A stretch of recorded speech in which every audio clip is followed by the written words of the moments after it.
whenever we're doing this mat exercise, we're walking her up to the mat, we're having her sit.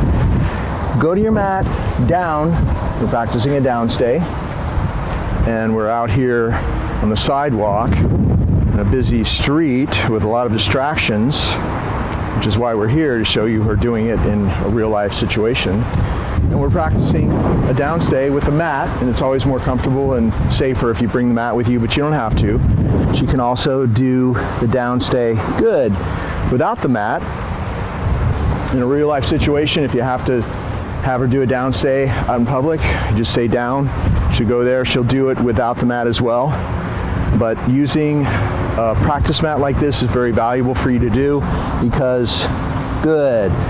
We practice the down stay on this mat every day. She associates only this behavior on this mat. And so if you want to desensitize her to distraction like another dog at a fence line, or maybe children running around and getting excited and having her practice staying in a down stay, you can just use this mat, and her down stay is like super solid, super good, because when she goes on this mat, she knows through practice for the last 3 weeks, she knows that this is the only thing she does on this mat. Is she goes there, she stays there no matter what, she waits until she's released, because that's the only thing we've ever done. You saw the way on this mat, you saw the way I put her on the mat, you see the way that I'm rewarding? Good. I'm just, let me do it a little bit more normally. I went kind of slow then. Always swing in like that from in front, place it on the mat, withdraw, she takes it off the mat. Say good when she takes it. So it's like this, you're in front, and I'm usually holding the leash with my left hand, with my right hand, I swing in with the reward. She waits. Good. Make sure she's not touching your hand. If she tries to take the food out of your hand, you want to pull back and say nope, nope, and she'll wait respectfully then. It should be like this. The delivery of the reward is very important, that it's delivered in a calm way and that she's respectful. And good. You can also do things like pull on the leash like this. You know, she won't get up unless she's allowed to. Good. And other things too as well. And you can make up your own exercises at home. Having the two dogs, her and Honey, together, that would be the next step. If they were going to stay longer, that would be the next step. Since I've trained them both together and they're really good separately, now we would start practicing together. But maybe in my delivery lesson to you, I can show you how to do that. We'll see how they do at your house. But that would be, if they were staying longer with me, that's what I'd start practicing. Well, now that they've both got some solid training individually, now we start training them side by side, which of course takes two people. But this is how to do that. Good, that down stay. Okay, sit. You want to get her out of the down stay, off the mat. Say okay, walk her off the mat, have her sit, and then with your right hand, pat her chest and say go. She knows she's free. And greet somebody brand new. Sit. You know how she is with strangers. Sometimes she's apprehensive with strangers. She doesn't know this person at all, and this person's never done a greeting routine before with a dog. So all we're going to have you do is just, with those treats, just let her have all of them with an open hand like that. And so she's waiting to be allowed to go over to this person. No. Make sure that she really waits. Loose leash. Waits until you pat her chest. See how I just tapped it and she went back? Go say hi. She gets a treat. Come. You're going to call her back to me. Good. We're just going to do it 3 times. If you do this little move as much as possible, see how I stepped into her? Sit. Very valuable. It's a dominant move. It sets her up perfectly to go into a sit like that, a sit stay. So she's sitting in a sit stay. I'm stepping away from her. Coming back. I'm going to send her over for the second time. The leash is loose. See, I'm going to pat her chest. Nope. You know, she's very, very reactive, but she's learning. Go say hi. She's waiting for me to reward. Come. To send her over to get the reward. I call her back to come to me. One last time here. Sit. See how my body is stepping into her and doing that complete circle. At the end of the circle, facing the person, it's sit. It'd be good to practice our sit stay again. Step away.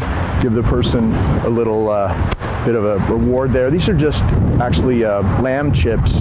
Just really plain, simple little lamb chips that we get We buy by the pound.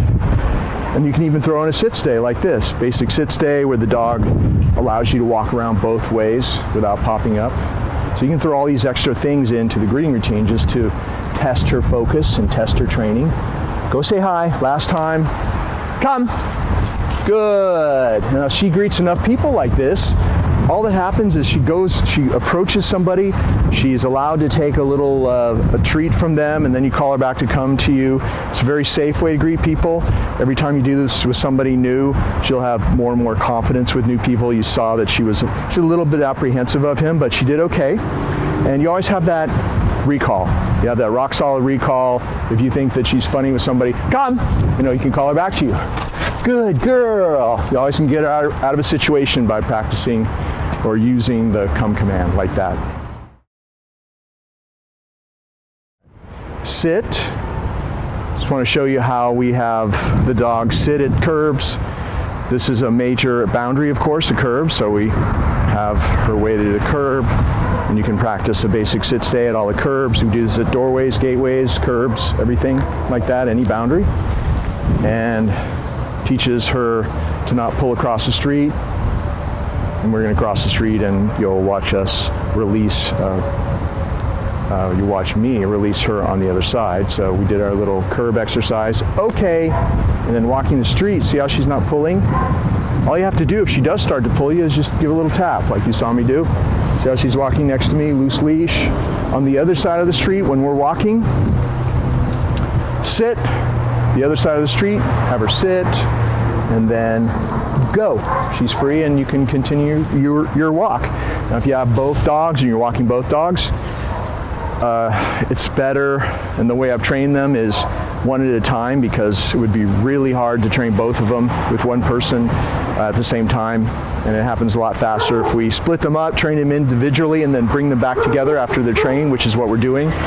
So if you're going to walk them together, practice with them individually first. Make sure that there's two people, one for each dog when you walk them together, so that you can handle them and so they don't go back to doing all the stuff that they undoubtedly were doing before, being kind of out of control and pulling and all of that kind of stuff.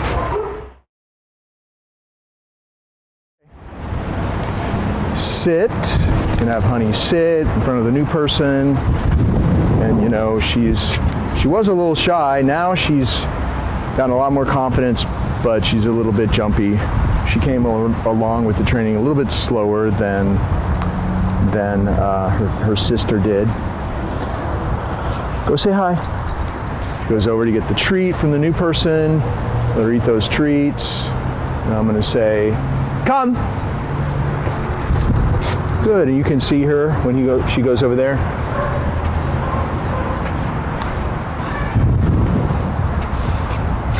Sit. Hope was a lot more outgoing from day one than Honey, but now Honey is a lot better and not so shy. She was super shy at first.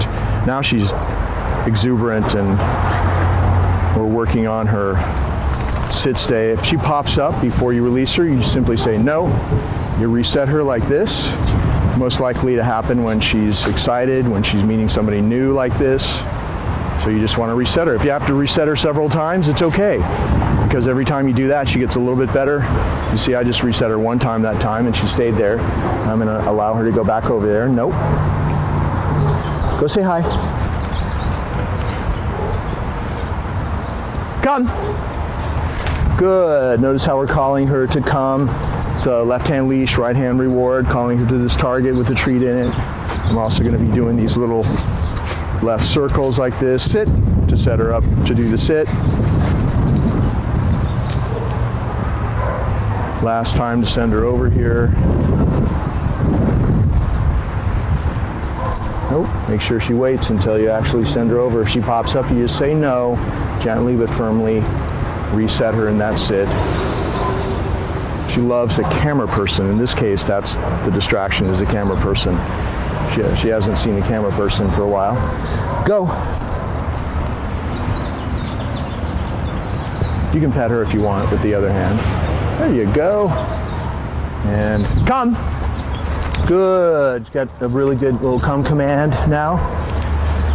And she's obviously super sweet, not as apprehensive as Hope was at first with strangers. We just have to keep working on her sit stay. When she goes back, we'll show you. We just have the one delivery lesson with you. So in that delivery lesson, I'll show you how to keep practicing with her. We're glad to do more if you want to send her or both of them back for the full program later on. So we're going to walk her up to the mat. We're going to have her sit. We're going to allow her to go over. Go to your mat. Down.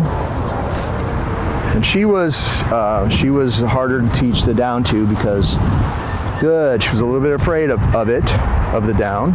So we had to take it real slow. And she's actually only been doing a pretty decent down for about a week now because we had to take it really slow with her. Good. You see how I'm moving? She's got the basic down stay. I can walk around both ways.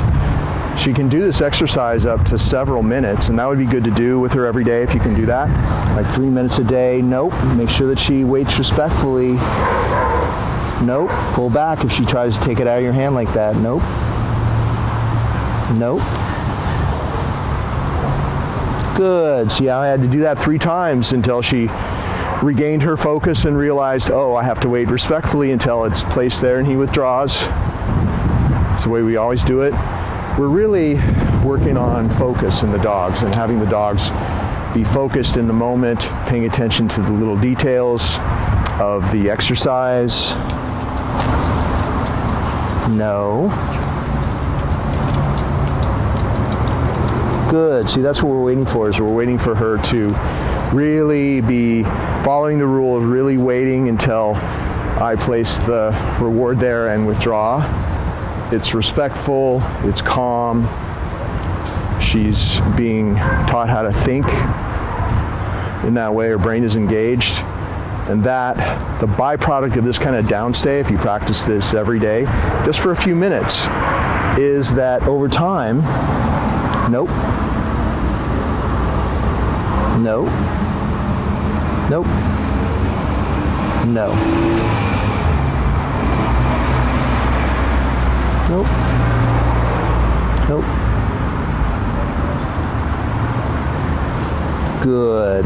Over time, you see that the dogs, both of them, start to calm down, because the byproduct of practicing this every day is that you release them out of this downstay and they're a little bit calmer every day. Nope. Nope. See, she's really having problems focusing. She might do that, but keep doing it. Keep practicing. Nope. Nope. Good. We're going to release her out of the down now. Stand back next to her. This is the only way she ever gets up out of a downstay. She's waiting for you to come back. Stand back next to her. Pat your leg. Okay. Walk her off the mat. Sit. Have her sit. And then release her from a calm sit stay.